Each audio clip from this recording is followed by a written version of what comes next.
আপনারা দেখছেন TVN update. স্বাগত জানাচ্ছি আমি রানা রায়হান।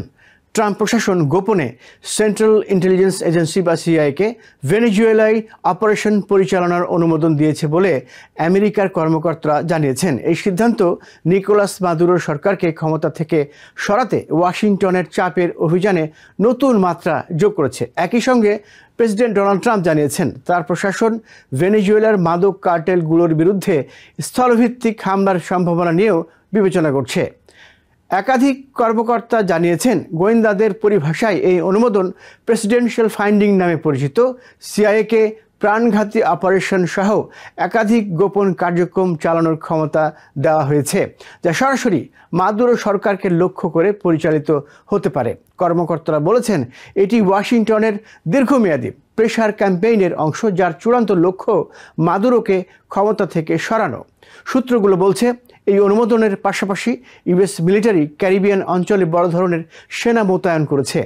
আমেরিকার প্রায় 10,000 সেনা সেখানে অবস্থান করছে, যাদের বেশিরভাগই পুয়ের্তো রিকোতে রয়েছে। বাকিরা অ্যাম্ফিবিয়াস অ্যাসল্ট শিপসে থাকা মেরিন ইউনিট।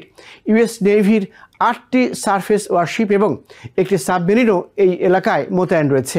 সম্প্রতি এক সংবাদ সম্মেলনে প্রেসিডেন্ট ট্রাম্প এপিকে বলেছেন তারা ভেনেজুয়েলার কার্টেলগুলোর বিরুদ্ধে স্থল হামলার বিকল্পও বিবেচনা করছেন। তারা যে বিপুল পরিমাণে মাদক আমেরিকায় পাচার করছে তা আর সহ্য করা হবে না। তিনি আরও দাবি করেন সাগরে সফলভাবে তাদের বহুবার আঘাত করেছেন, এখন স্থলভিত্তিক অপশন নিয়েও ভাবছেন। ট্রাম্প প্রশাসনের কর্মকর্তারা জানিয়েছেন যদিও স্থল হামলা নিয়ে এখনও কোনো চূড়ান্ত সিদ্ধান্ত হয়নি, প্রেসিডেন্টকে সম্ভাব্য বিকল্প হিসেবে বেশ কয়েকটি পরিকল্পনা উপস্থাপন করা হয়েছে। হোয়াইট হাউসের কর্মকর্তারা জানিয়েছেন প্রেসিডেন্ট ট্রাম্প সম্প্রতি ভেনেজুয়েলা সরকারের সঙ্গে কূটনৈতিক যোগাযোগ বন্ধের নির্দেশ দিয়েছেন। মাদুরোর ক্ষমতা ছাড়তে অস্বীকৃতি এবং মাদক পাচারে জড়িত থাকার অভিযোগে অস্বীকারে ক্ষুব্ধ হয়ে প্রশাসন নতুন করে নিষেধাজ্ঞা এবং আইনগত পদক্ষেপ জোরদার করেছে।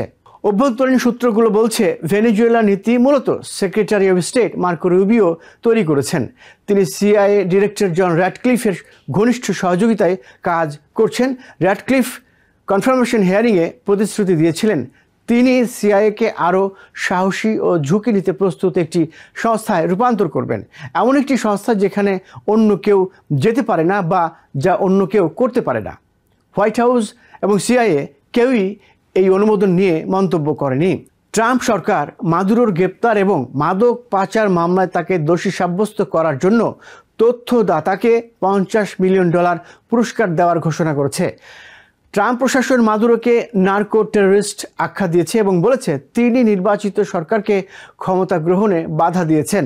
তবে আমেরিকার গোয়েন্দা সংস্থার কিছু মূল্যায়ন প্রশাসনের দাবির সঙ্গে একমত নয়। বিশেষ করে মাদুরো ট্রেন্ডি আরাগুয়া নামে ভেনেজুয়েলার অপরাধী গোষ্ঠীটি সরাসরি নিয়ন্ত্রণ করেন, এই অভিযোগে তারা দ্বিমত পোষণ করেছে।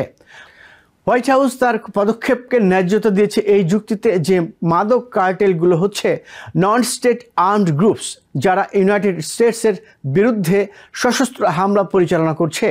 আইনি বিশেষজ্ঞদের মতে এই ব্যাখ্যা বিতর্কিত এবং নির্বাহী ক্ষমতার সীমা নিয়ে প্রশ্ন তুলেছে।